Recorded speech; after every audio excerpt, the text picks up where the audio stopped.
Болж нэг боловсрал эзэмших эрхийн төлөө тэмцэгч Пакистан охин Малала Юсуфзай би өөрийнхөө тухай түүхийг хүмүүст ярьж өгөхийг хүсэж байна.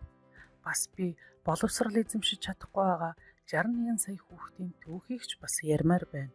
Би охид хүүгүүдийн суралцах эрхийг хамгаалахыг хүсэж байна. Учир нь энэ бол тэдний үндсэн эрх шүү дээ. Нэг хүүхэд, нэг багш, нэг үзэг, нэг ном дэлхийг өөрчилж чадна хэмээн хэлсэн байна.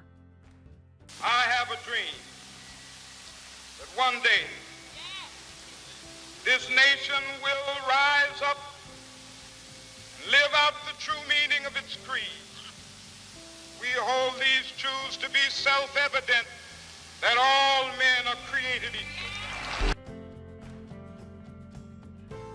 Их сурвалж 3 Элеонор Рузвельт хүний эрх нь энгийн зүйлээс эхэлдэг.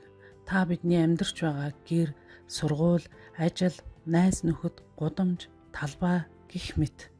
Хүн эрхээ эдлэхийн тулд ямар эрхтэйгээ мэдэх хэрэгтэй байдаг.